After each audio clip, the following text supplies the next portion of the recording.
So எல்லாத்துக்கும் வணக்கம்.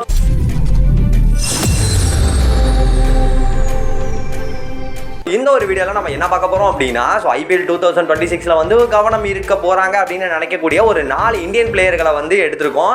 So அந்த 4 பிளேயர்களுடைய ரோல் என்ன, ஸோ அவங்கள வந்து எதுக்காக இந்த அளவுக்கு ஹையஸ்ட் ப்ரைஸில் எடுத்திருக்காங்க, ஸோ அவங்களுடைய பர்ஃபார்மன்ஸ் எப்படி இருக்கும், ரோல்கள் எப்படி இருக்கும், அதே சமயம் வந்துட்டு முதல்ல விளையாட வாய்ப்பு கிடைக்குமா அப்படின்றத வந்துட்டு இந்த ஒரு வீடியோவில் பார்க்கலாம். ஸோ ஒரு 4 பிளேயர்களை இந்த ஒரு லிஸ்ட்டில் எடுத்திருக்கோம். ஸோ வாங்க வீடியோக்குள்ள போகலாம். ஸோ அதுக்கு முன்னாடி வியூவர்ஸான நீங்கள் இப்போ தான் நம்ம சேனலை முதல் டைம் வியூ பண்ணுறீங்க அப்படின்னா சப்ஸ்கிரைபும் ஆல்ன்ற பெல் ஐக்கானையும் கிளிக் பண்ணிக்கோங்க. ஸோ வீடியோக்குள்ள போகலாம். ஸோ முதல் பிளேயராக இருக்கிறது வந்து இது வரைக்கும் IPL எவர்லேயே வந்துட்டு டொமஸ்டிக்கில் இந்த அளவுக்கு ஹை பேக்கேஜில் யாரும் போனதே கிடையாது. ஸோ கார்த்திக் சர்மா பொறுத்த வரைக்கும் சென்னை சூப்பர் கிங்ஸ் அணி 14.20 crore வந்து ஏலத்தில் எடுத்திருக்காங்க. ஸோ 19 வயசு தான் ஆகுது. ராஜஸ்தான் அணிக்காக வந்து விளையாண்டுருக்காரு கார்த்திக் சர்மா. ஸோ கார்த்திக் சர்மா பொறுத்த வரைக்கும் எக்ஸ்பெஷலி T20 பார்த்தோம் அப்படின்னா 12 மேட்சஸ்ல வந்து 334 ரன்களும் 30.4 ஆவரேஜும் 162.9 ஸ்ட்ரைட் ரேட்டா வச்சிருக்காரு. ஒரு மிடில் ஆர்டர் பேட்டர், விக்கெட் கீப்பரா செயல்படுறாரு. ஸோ இவரை வந்துட்டு பல டீம்கள் வந்துட்டு ட்ரையல்ஸ் கூப்பிட்டாங்க. பட் ஃபைனலி சென்னை வந்து எடுத்திருக்காங்க. மேபி வந்து ஒரு லாங் டேர்ம் ப்ராசஸாக இருக்கலாம் கார்த்திக் சர்மா பொறுத்த வரைக்கும். இவருக்கு வந்து வாய்ப்பு அந்த மிடில் ஆர்டரில் சென்னையில் கிடைக்குமா அப்படின்றது வந்துட்டு கண்டிப்பாக ஒரு கேள்விக்குறி தான். ஸோ போக ஒரு இனிஷியல் கேமில் கிடைக்கலனாலுமே மேபி வந்துட்டு மிட் ரேஞ்சில் கிடைச்சாலும் கிடைக்கலாம். பட் ஆனால் அதுவுமே வந்து உறுதியாக சொல்லவே முடியாது. ஏன்னா ஆல்ரெடி மிடில் ஆர்டர் பேட்டர்ஸ் இருக்காங்க. ஸோ அது மட்டும் இல்லாமல் சர்ஃப்ராஸ் கானை ஆட் பண்ணுவோம் அப்படி இப்படின்ற மாதிரி நியூஸ் எல்லாம் வருது. பட் எனிவே இவருக்கு வாய்ப்பு கிடைச்சா கண்டிப்பாக நல்லா பண்ணுவார் அப்படின்றதே நம்பலாம். ஸோ கார்த்திக் சர்மா பொறுத்த வரைக்கும் ஒரு ஜலாஸ் காப்பி ஆஃப் மகேந்திர சிங் தோனியா பார்க்குறாங்களா அப்படின்றதும் தெரில. ஸோ நம்ம லிஸ்ட்டில் வந்து இரண்டாவது பிளேயராக இருக்கிறது வந்து பிரசாந்த் வீர். ஸோ பிரசாந்த் வீரை பொறுத்த வரைக்கும் 14.20 crore வந்து சென்னை சூப்பர் கிங்ஸ் எடுத்திருக்காங்க. ஸோ இவரை பொறுத்த வரைக்கும் T20களில் வந்து 9 மேட்சஸ் ஆடி இருக்காரு. 12 விக்கெட்களும் 6.45 எக்கனாமி.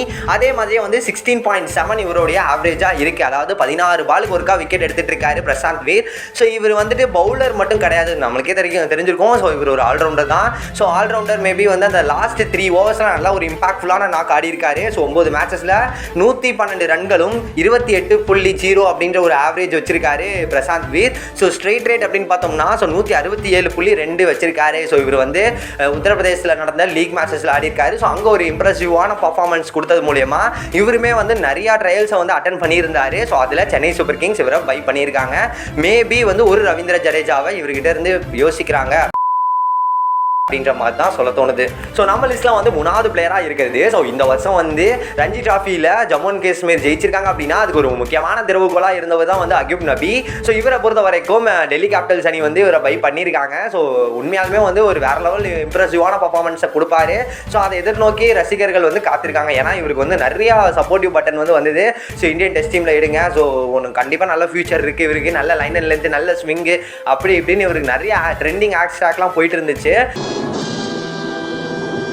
ஸோ அது மட்டும் இல்லாமல் இவருடைய ஸ்டாட்ஸ் அப்படின்னு பார்த்தோம் அப்படின்னா T20களில், ஏன்னா நம்ம T20 தான் பார்க்குறோம். ஸோ 34 மேட்சஸை பொறுத்த வரைக்கும் 43 விக்கெட் எடுத்திருக்காரு. 7.77, 21.7 இவருடைய ஆவரேஜாக இருக்கு. ஸோ அது மட்டும் இல்லாமல் இவரால் 6 ஹிட்டிங்கும் இவரால் பண்ண முடியும். ஸோ அட் த எண்டில் வந்து பேட்டிங்கும் ஆடுவார் அக்யூப் நபி. ஸோ 34 மேட்சஸில் வந்து 141 ரன்களும் 10.8 இவருடைய ஆவரேஜாக இருக்குது.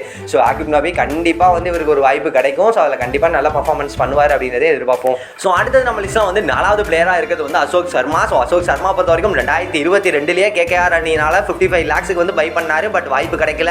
ஸோ அதுக்கப்புறம் வந்து ராஜஸ்தான் ராயல்ஸ் 2025 30 lakhs வந்து பை பண்ணியிருந்தாங்க. பட் அங்கேயுமே வாய்ப்பு கிடைக்கல. ஸோ ஆசிஸ் நெகாரா தலைமையிலான குஜராத் டைட்டன்ஸில் அவருக்கு ஒரு வாய்ப்பு கிடைச்சிருக்கு. 90 lakhs வந்து பை பண்ணியிருக்காங்க.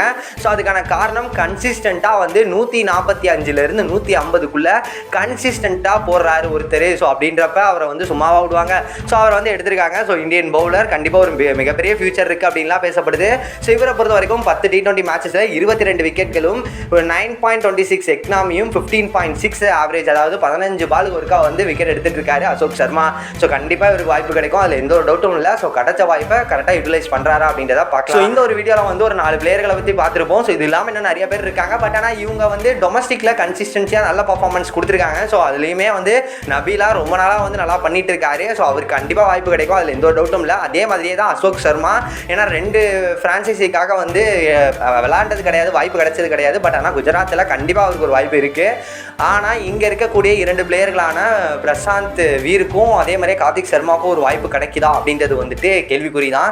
ஏன்னா பிரசாந்த் வீருக்கு எப்படியோ ரவீந்திர ஜடேஜா அப்படின்ற மாதிரி ஒரு அசம்ஷனில் அவருக்கு ஒரு வாய்ப்பு கிடைச்சாலுமே கார்த்திக் சர்மாவுக்கு கிடைக்குமா அப்படின்றது தெளிவாக தெரியல. பட் ஆன்கோயிங் ஐபிஎல்ல தான் அந்த எதாக இருந்தாலும் தெரியும். ஸோ சென்னை சூப்பர் கிங்ஸுடைய அந்த ஒரு பிளேயிங் 11 கரெக்டாக ஃபிட் ஆயிடுச்சுன்னா அவருக்கு ஒரு வாய்ப்பு கிடைக்காது. பட் ஆனால் அங்கே கொஞ்சம் ஏதாவது ஒரு மிஸ் மேட்ச் இருந்தால் ஒரு வாய்ப்பு கிடைக்கலாம். பட் எனிவே கிடைச்ச வாய்ப்பை இந்த ஒரு 4 பேர் யூட்டிலைஸ் பண்ணாங்கன்னா நல்லாயிருக்கும். ஸோ நன்றி, வணக்கம், மீண்டும் சந்திப்போம்.